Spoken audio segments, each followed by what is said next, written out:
All right, so games, blockchain, and token sales. Oh my. You'll notice that at least our experience was that our token sale, our blockchain project, our community building shared striking resemblance to the Wizard of Oz.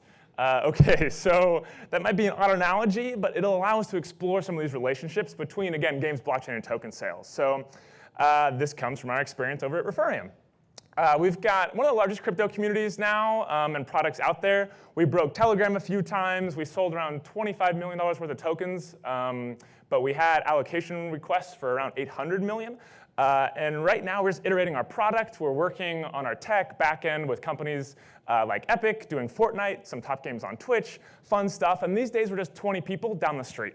Myself, come from a background of around 10 years in games, from everywhere from top-grossing Facebook, mobile games, to I ran an indie game co-working space for the last 3 years. I recognize a few familiar faces. Did a small stint over at Unity Analytics, blah, blah, blah, that kind of fun stuff. But started paying attention to blockchain back in 2014 when I tried to send money to my friend in Australia, and it just got lost. And I was like, what kind of crazy futuristic world is this where I'm still sending money in 2014 and it's just getting lost, right? And that's when we started looking into crypto. So real quick, raise your hands. Who's really new to crypto? It's okay, that's why we're all here. Okay, cool. Anybody doing a token sale? Want to do a token sale? All those things? Oh, see some good hands. Okay, I'll try and tailor some of the content here then. So you want to solve a problem, but traditional tech can't do it. Right. There might seem like there's no color in the world over here with Dorothy and stuff like that. You dream of a better ecosystem looking up from the Kansas sky, right? But usually these systems are more transparent, they're more equitable, and for us, that was redistributing marketing budgets. So quick context is we've tried doing this stuff in the past, but you can't do it with PayPal. There's black boxes in affiliate marketing. So Referium is all about taking those marketing budgets that would normally be sent off to Google and Facebook that usually just kind of trickle down once those corporations take a large cut to an individual YouTube influencer, to a streamer. And so we basically redistribute those marketing budgets away from large corporations and into the pockets using decentralized tech of individual people, of individual content creators. That's what this stuff is all about, right? And so again, blockchain is a tornado. This slide's a little dark over here, but you'll get the idea. It's Dorothy spinning around and stuff like that. And I used to think that the game industry moved fast. It does, between the new trends and the tricks. But wow. Crypto is even crazier than anything I've seen before, just from the technological advancements, from the gossip, from the forks, from just the blockchain industry as a whole is the craziest tornado I've ever seen. And yes, there's money in crypto, right? You also have to spend it to get anywhere. I was incredibly privileged to be able to quit my game job and actually save up enough money to start Referium. But by the time that I paid the lawyers, I think I had like $31 in my bank account, right? So that's the amount of just so you know, when everybody raises their hands, that's the kind of lifestyle you're saving up for, right? It's like $31 in the bank account. You hope it works out. That's not necessarily for everybody. That's okay. But of course, don't worry about all that. Look at the nice colors on the slide, right? It's Wonderland, right? It's perfect. Gaming is perfect. It's a great blend. The tech overlaps. A lot of, I think the Venn diagram of people who like crypto and people who like video games is almost a perfect circle. But apply all of your virtual economy design lessons to this. Now instead of doing strictly virtual stuff, now you're also doing virtual economy design that has potentially real-world wealth. You're on the ground floor of what feels exactly like 1995. Right? And that's fun. You're paving that way, just like VR, right? We're kind of establishing these best practices. Better yet, you're leaving behind decades of outdated tech. You've killed it off. We're all figuring out this forefront, like I mentioned on VR, right? Like, that's the exciting part. In addition, you've probably built an amazing community of game supporters. The games industry is tight-knit. Maybe you've done a Kickstarter before, and this will sound pretty similar. So maybe it feels like home. And you're excited to begin this wonderful crowdfunding journey, right? But then the reality kicks in, right? There's also another side of all those great points, right? It does feel like the internet in 1995. But if we recall, we were using dial-up, right? We didn't know how to make websites. The architecture wasn't there. These were all really hard things to build on. It kind of sucked. Games do blend super well, right? That Venn diagram I mentioned earlier, but now you have to fight how to prove how you're different and you're not a scam coin for games and how you're actually solving a real-world problem that the game industry has today or maybe in the farther future. Yes, games attract all that blockchain, and so it can be really hard to kind of fight out above that. You're also indeed on the forefront, but sometimes those pioneers are the first ones to die, right? They're exploring those new passages. There's no shelter. You get shot first. Again, kind of like VR. And you leave behind that outdated tech, but now, as mentioned earlier, it's so hard to hire, both in terms of expense and just in terms of even if you can find somebody, people that can help build that new internet, right? Who can help build all this new tools. There's no schools out there. There's no traditions here. And honestly, I found that my game network, maybe your game network, who knows, the game network is going to help in some ways, and it's really not going to help in other ways. And that's something to kind of keep in mind. And that, yes, this is a Kickstarter. Maybe that feels like home, but at the same time, this is a Kickstarter on steroids, where you have to be super, super careful about security. Multiple security audits, it slows you down, right? And again, that 20-hour workday can quickly catch up to you, and you'll quickly learn that those headlines that were kind of leveling, right, where it's, oh, $50 million in 5 seconds, that was years and years of work, right? So if there's one thing that maybe some of those hands who got put up earlier take away from this is that crypto is certainly harder than it looks. But it's certainly not impossible at all, and that's not meant to discourage you. I think everybody should be checking this stuff out. Yes, it is harder, but you're here, this is your journey, and it is very much possible. And you'll get through it. So again, to keep with the Wizard of Oz analogy, of course, you'll meet people who maybe don't necessarily have too many brains. That's just kind of the reality of it, right? At this point, blockchain and games have reached this intersection where, honestly, it's kind of flooded with a lot of terrible ideas. I'm sure nobody in this room, but that's just kind of the reality of the space right now. And it's harder to get that feedback. Right, so I run huge game meetups, and I took for granted how easy it is to take your game and say, hey, play it, and get feedback right then, and everybody had an opinion. It was really good, right? That's so much harder in blockchain, right? Because nobody's really done this stuff. That experience isn't there. And so I took for granted just how easy to get that feedback is, and so that's some words of warning on there. But good advice is literally worth its weight in gold. So if you can find it, you're going to have to seek it out and try much harder than usual to get that feedback to survive. And a lot of people, and again, you'll need brains and or a heart, right? Like the Tin Man here. But a lot of people get into this, of course, to decentralize things, which is great. Nobody likes banks. But usually it's in an effort to make systems, like mentioned earlier, more fair, more equitable. And so this type of marketplace, I think, will always win out eventually. And in the future, more fair, more transparent. But for now, there's a lot of talk, especially recently, at amazing events like this, right? It wasn't always this huge. There's a lot of traders talking about how to get rich quick, and there's a lot of, oh, how do I do that latest token sale, blah, blah, blah. There's not necessarily a ton of builders. And so even sometimes I think founders can forget about why they got into it, right? And after seeing some of that money there, it makes sense, and I totally get it. Again, from that conversation earlier, going from $31 to turning down millions is a tough one to do, and I don't say that to be cool at all. There's plenty of money in crypto, but what's important here that I like to highlight is I think in this evolving new industry, integrity shines so much brighter than it usually does, right? And we know that because we're from games, we're here to build cool stuff, but all the success stories that I keep seeing are people with really strong integrity. So I like to try and offer that as a priority of a lens to use when you're going forward on some of this stuff, no matter what you're doing. And of course, you need some courage, right? There's that elephant in the room, but you have to press on when there's a lot of doubt, right? Particularly in the regulatory space, when all you can do is really try your best, follow every rule you possibly can, talk to all the lawyers, follow the rules, and then follow the rules that don't exist yet. You're following rules that you're thinking might be a good idea that might be in place 2 years from now, and you should try and enforce those things the best as you can. And a lot of founders started these companies when all these rules were much more murkier. I actually think that now is a great time from a regulatory standpoint to be jumping into crypto. Things are really settling down, even though the headlines might not see it. There's a lot more structure in place than there used to be. And so again, there was more than just tax risks on the line earlier, right? And now we're moving past that. And so you're still early, and so you'll still need courage to get through a lot of this stuff.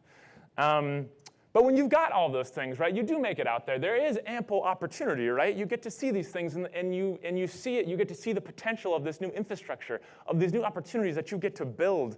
And that's cool, right? And it's okay if earlier you go, oh, do I have all those things? It's not a checkbox, right? You're learning it along the way. That's fine. But you get these moments where you get to see the dream. You'll be guided by that hope and also that, again, that opportunity to build great things. But don't forget, it's still the internet. Right? And of course, in The Wizard of Oz, you get those evil flying monkeys coming down, swooping upon you, and that's still going to happen. There's plenty of that. Please, please prepare for that. Telegram is, of course, the platform of choice. There are no safeguards or regulations or features that can help protect you from some of this stuff. Watch out, because it is ripe with some of the most nastiest, just fiercest trolls that I've seen on the internet, and honestly, scam artists out there. It's also just a morale issue. No matter what you're doing in blockchain, whether you're visiting somebody's Telegram or community or whatever it is, if you're working with a team, sit them down.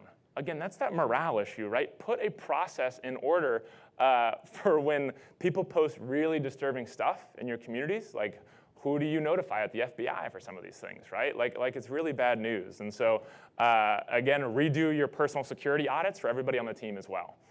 Again, I'm going to drive that home within a slide. Don't underestimate the trolls, seriously. So one of the things, going into this, it's very common in the crypto space in general, for those unfamiliar, to download an entire blockchain website or a token sale website and then put up a Google ad for it, and then people kind of click on the Google ads, and then, of course, it's a wrong ETH address, and that's unrefundable cash, so it's all gone. So before this, we actually put in basically text injections that we could do remotely, so that if somebody downloaded and stole our website, we could actually go in, find their domain, and post that out and say, this is a scam website. Don't spend money on all this stuff. You have to be thinking 3 steps ahead of all these trolls, and that is a full-time job well within itself. Let alone the development time, for one of our Telegram bots. Admittedly, it's one of the largest in the communities, but it's pretty battle-tested. You're welcome to use it. I'm happy just to give it out. But this is going to be things like banning images, banning links. This is going to be dev resources. You're on the ground floor of something. There's nothing where you can just put in a checkbox, right? You have to build all of these procedures yourself. That always took us by surprise. So again, real quick, persevere, and you will have that product, that community, and those profits. Right? And really, you've done the impossible now, right? You've launched a product, and at the same time, you've built a massive community, and hopefully you have, again, some profits to do great things. But in a way, you'll also be back where you were. You'll be awakening from some kind of fever dream, like Dorothy did, of what was a token sale, right? And yes, you will be much more experienced, and yes, you will probably have the resources and be better equipped. But at the same time, you'll be back at the starting line, and that's okay. Go build the company. Go build the team. Go build the product, the community. Keep building it. Go build great things with great people. That journey is really just starting. So real quick to recap, and I know we have time for questions. I'm getting signaled. But if traditional tech can't solve it, right? Really think about this one. For us, that was PayPal taking 50% or 50 cents on each transaction fee. You can't do that across the globe. There was affiliate marketing is usually centralized. So if I sell, let's say, 10 things, and I say, hey, I sold 10 things, and you go, no, you didn't. You only sold 2 things. I'm only going to get paid for 2 things, and that sucks because you own all that data, right?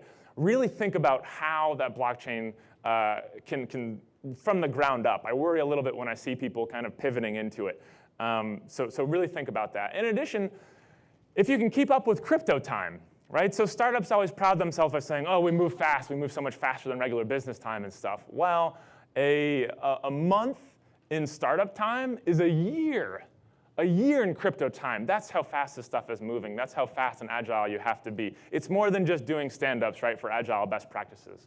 In addition, if you use serious brains, heart, and courage, and you keep coming back to these things, right? I know, postmortems are always like, oh, of course you should have done that. Of course you should have done this. But when you're in the thick of the weeds, you can't see the forest through the trees.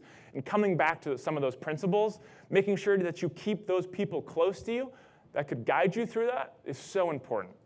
And if you can survive the trolls and support the fans, right, really you should be turning these trolls, if you can, not always, into these fans. Everything from the ground up, in a way, is all around community, particularly in the crypto space. And again, if you can create the product at the same time, if you can keep your servers from catching fire, if you can be making sure that your Google Analytics is still working, that you're iterating on your product, and if you take away anything from this, know that it is harder than it looks. And if you get super lucky, then you'll be a lot further ahead than we were when we first started this thing. So again, I know time is the ultimate currency. I appreciate you spending it on me. I'm always here to help. I'm Dylan at Referium.com. Feel free to shoot over an email. Actually, I get a lot of emails, so maybe tweet me instead at TDJ, like the Dylan Jones. And we're hiring, of course, games, blockchain, anything, devs, product. Would love to say hi. And thanks so much. I think we have some time for questions. Really appreciate it. Yeah. Okay. Oh, let's have a round first. Thank you. Okay, questions then. Anyone got any questions for Dylan? Okay, we're right over this side. Gentleman at the back. If you can say your name and your company. Hi, my name's Ben. Hey, Ben. Noble Block. Cool. Yeah, well, it's my last name. So. I work with a lot of companies that are trying to figure out their ICO. And I just want to hear from your experience, what's the ramp time look like for getting set up so that you're turning down money as opposed to jumping into a 30-day ICO and really panicking to hit your benchmark? It can't be done in 30 days. People try it. Right. I've heard of these rumors and things like that, but it rarely works out that way. I will say some good buddies of mine, QuantStamp, Richard Ma managed to pull it off in 45 days. That's like the shortest time I've ever heard about it. But to answer your question directly, right, is like, what is that time frame? Again, that was the example earlier, right, where everything looks like it's been done in 5 seconds. Everything looks like that it's been happening in a month. But really to do this, we started off and we were planning something and I'm happy to say, we delayed 3 times. The stars really have to align for some of that stuff. Or maybe we delayed twice. It feels like a lifetime ago. But anyway, that was at least 3 months, and then we pushed it back another 3 months. So really, I think for a smaller team, you're looking at least a 4 to 5 month process in order to start turning down that money or whatever phrase you want to use for it.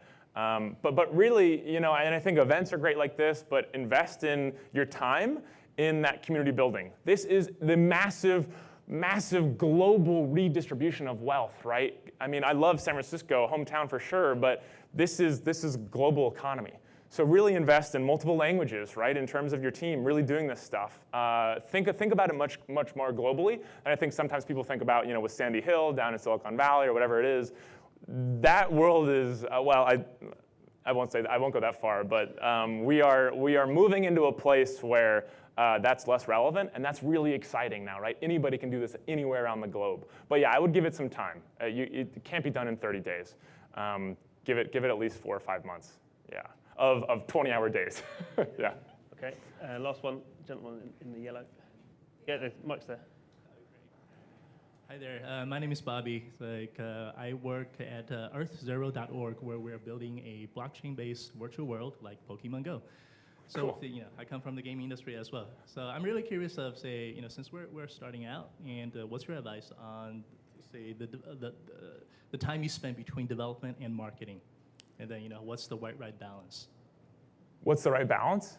Mm-hmm. Definitely get your MVP ready to go. I mean, I think again, we were privileged enough to have some advisors that just really kept us on this critical path. If you want to bring somebody in, really consider bringing in a project manager to just keep you on that critical path. Just keep going. So I think, honestly, as soon as you have, depending on, of course, your company financial situation, how much runway you have, but as soon as you have that MVP, it's working. You're getting users. You're getting that data. Switch into marketing. You're in a stage right now where it's all marketing is relevant for this stuff. And again, you will get past that, and sometimes that can be really hard, especially trying to sell and do these things is not everybody's cup of tea. But as soon as you have an MVP, switch into marketing for sure, unless you want to do like a long burn token sale, and there's a few different longer conversations we can have about that. But switch into marketing. This is a marketing game, yeah. Yeah, absolutely. Yeah, no worries. Excellent. Thank you very much, Dylan. Cool. Hey, thanks so much. Appreciate it. A good balance between enthusiasm and the realities of doing this stuff. That happens. Cool. Okay, so thanks, Dylan.